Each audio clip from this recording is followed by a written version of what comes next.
Kalau melegalkan ganja tuh janda lagi. Melegalkan janda. Duh, ya Allah. Stres dan Nanti masih kontroversial dicari. Bodoh amat. langsung ya dok ya. Ngegas sih.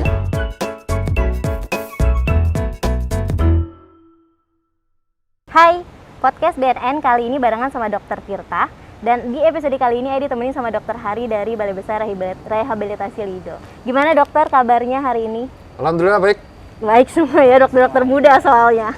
Iya, akhirnya kita ketemu sama Dokter Tirta nih ya. Biasanya Dokter Tirta ngegasnya soal COVID ya. Sekarang kita ajakin ngegas soal narkoba ya. Seru Jadi gimana ngegas dok? ya.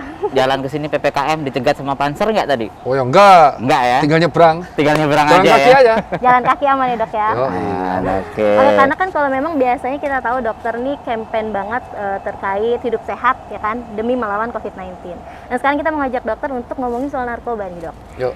Dimana kan di Indonesia banyak banget nih jumlah jenis narkobanya, dan yang paling banyak digunakan ini adalah ganja, sabu, dan ekstasi dok. Terlebih baru banget kemarin ada kasus public figure dok. Nah ngomongin soal itu gimana tanggapan dokter nih? Kenapa biasanya public figure itu menggunakan narkoba? Ya kalau alasan public figure menggunakan narkoba itu sebenarnya pribadi masing-masing ya. Saya soalnya bukan dukun yang bisa menggali isi hati orang sih. Oke. Cuma kan kalau dari media atau jumpa pers yang dilakukan dari beberapa public figure yang ketangkep, rata-rata mereka menunjang kegiatan itu untuk mengurangi tekanan kerja. Betul. Terus yang kedua, kelebihan uang ya. Yang ketiga ya alasan terbaru kemarin, gabut ya itulah. Jadi memang kalau public figure sih rata-rata untuk menunjang kebutuhan kerja. Menunjang kebutuhan kerja. Iya, karena mereka stres, kena pressure, jadi mereka mengalihkan stres itu ke barang-barang seperti itu. Saya sih nunjukinnya bukan saya nunjukinnya narkoboy ya orang. Narkoba. Anaknya narkoboy banget gitu ya kan. Terus kalau untuk kalangan awam biasanya menggunakan itu juga untuk kerja sama menghilangkan stres. Gitu kan. Jadi rokok doang nggak cukup, pengennya yang lebih. Kalau yang lain itu tergantung lingkungan, jadi tergantung tongkrongan, kayak namanya toxic masculinity. Jadi karena ada satu cowok menggunakan satu narkoba, entah itu apapun produknya, kalau di lingkungan itu ada satu yang nggak pakai, nggak seru lu, nggak gentle lu, gitu. Dan ketika ketangkap satu, yang satu pengen ngaduin, takut karena dituduh cepu. Cepu ya. Ya, tapi ingat sih kalau saya sih karena saya sering nonton memperhatikan peredaran kartel gitu, kalau baca sejarah ada salah satu buku yang terkenal yang saya baca tahun 2004 dulu. Jadi pada waktu saya SMP saya membaca The History of Mafia Clan di Sisilia. Jadi di Italia sama di Amerika ya.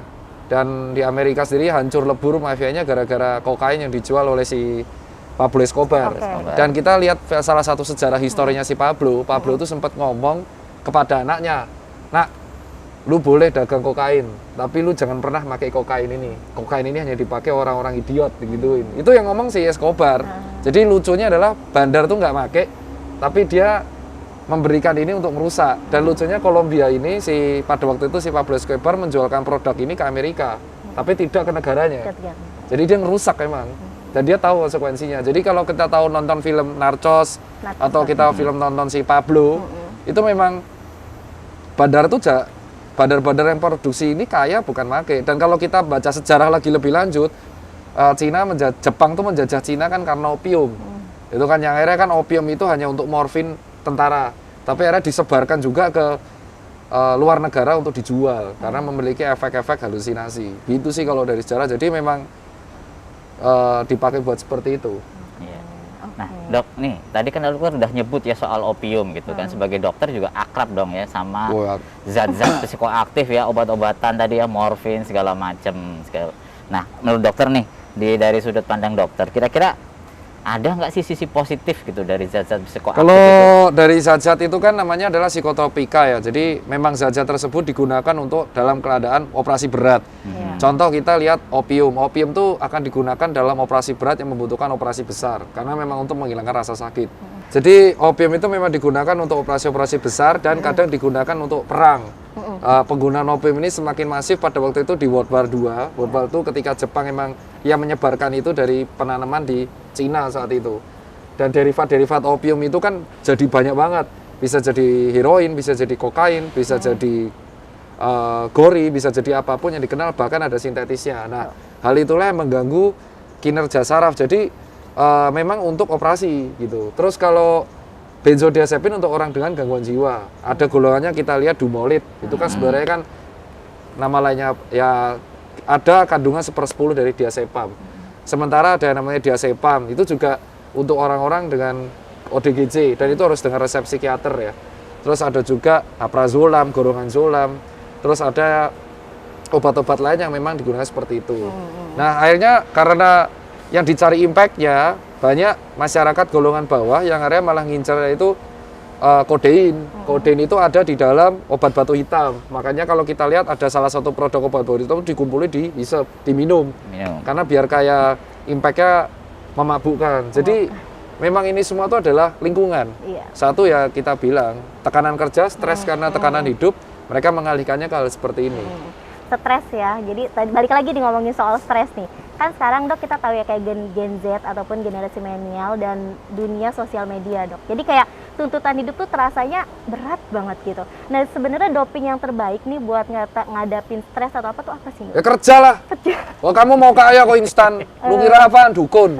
Berarti bukan narkoba tentu jadi dopingnya dok? Ya narkoba bukan lah. Tapi kan kalau alasan tekanan kerja enggak, ini orang kaya loh. Salah satu public figure yang kemarin ditangkap ya? sama Polres Metro itu kebetulan Kapolresnya teman abang-abang saya. Kaget tuh. Maksudnya walaupun saya sering ke stasiun TV-nya ya. Gitu. Dia aja alasannya gabut. Jadi menurut saya memang karena eksistensi dan lingkungan. Dan alhamdulillah sih sampai detik ini walaupun saya nongkrong di jalanan dulu di Blok M, teman-teman saya di Blok M nggak ada yang make. Mabuk ya takui. Ya kan? Dengan berbagai produknya itu, jamu-jamuan ya kan. Tapi alhamdulillah kita nggak sampai kalau sampai narkoba itu enggak. Karena kita juga tahu impact-nya kalau misalkan itu ke anak kecil bahaya. Tapi pernah ditawarin ya dok? Enggak lah. Waktu di jalanan nggak berani itu, saya. Nggak berani ya? Nggak berani ya. Malah biasanya kalau mereka itu mabuk iya, tapi kalau narkoba rata-rata enggak. Tapi kalau kelihatan kok, jadi kalau kita ketemu sama orang, saya kan meeting ya, sering meeting banget sama orang dari berbagai lintas profesi. Karena kan saya pernah hidup di sini, pernah jadi kan saya jadi dokter, pengusaha juga, anak motor, mobil juga. Kelihatan kalau mereka tuh gelagat sako seperti apa, keringat dingin muncul, terus sering ngisep hidung, terus ngomong ngaco, temperamen, impulsif. Itu tuh kelihatan banget. Kelihatan ya, dok? Ya udah gitu. Iya. Nah, kemarin dokter juga sempat ya bikin video kecewa gitu ya dengan tangkapan yang besar gitu sampai 800 kilo, tapi kok hukumannya mati lah nggak sesuai gitu. Mestinya gimana sih dok gitu? Itu kecewa itu. Jadi gini deh, nangkep gini ya, nangkep 20 kilo sabu aja. Kita kan saya ngikuti ya, ya kan. Oh kalau teman-teman tongkrongan anggap saya cepu, bodoh amat sih dari dulu. Kalau misalkan nangkep 20 kilo aja, itu hukuman udah bisa 20 tahun sampai seumur hidup. Lah ini masa nangkep bertonton loh, 802 kilo. Itu masa hukumannya cuma 20 tahun, matilah. Coba bayangin kalau 802 kilo itu sampai ke orang kalangan bawah, 1 kilo itu bisa dihisap rame-rame sampai 40 orang. Dengan bongnya itu, ya kan?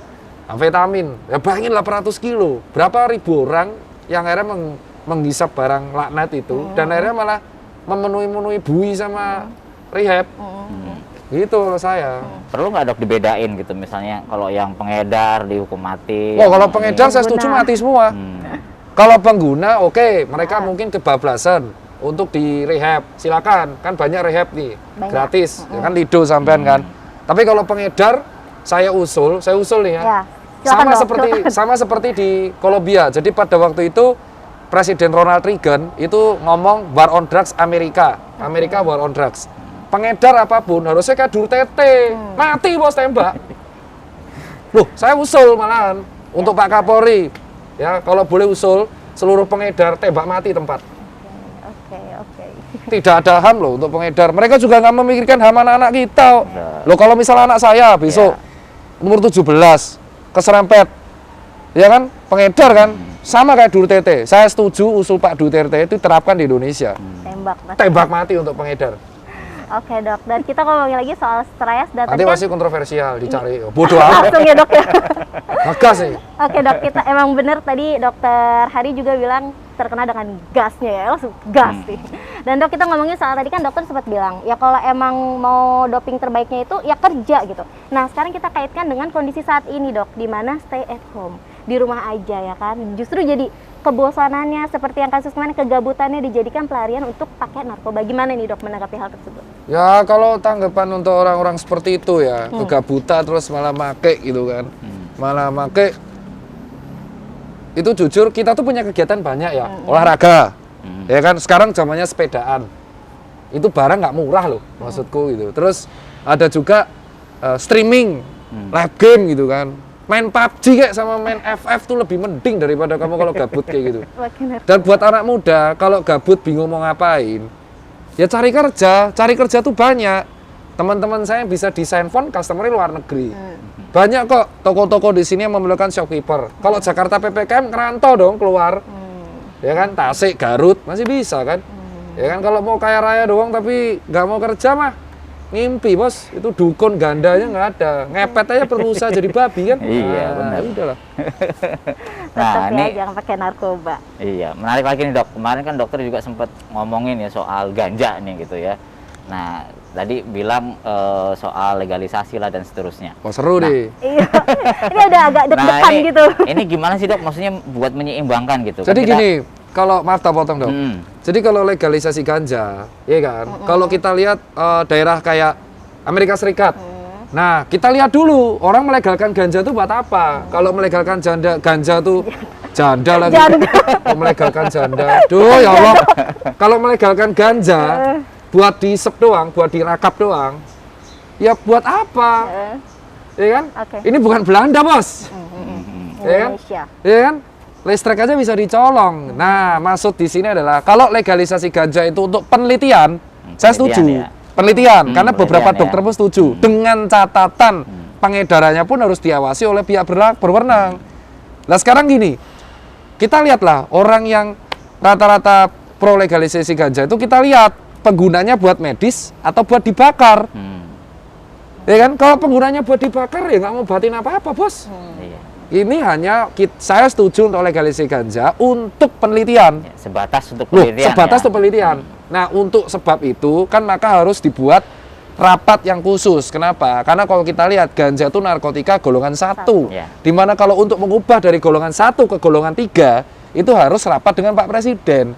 Dan untuk rapat dengan Pak Presiden itu bukan sakdet-saknyet, woi, bro, brother, Pak D, yuk kita rapat, turunin golongan 2, mana mau. Harus dilihat mudorotnya. Maka kalau kita lihat, banyak teman-teman, saya akrab sama Dira ya, LGN. Kalau kita mau nge-push legalisasi ganja itu harus fair. Apa buktinya, dan jaminan ketika ganja ini dilegalisasi, penggunanya malah tidak semakin disalahgunakan. Apakah ada jaminan orang ini bisa konsisten? Ini bisa dibuat penelitian. Jadi kita semua bersabar.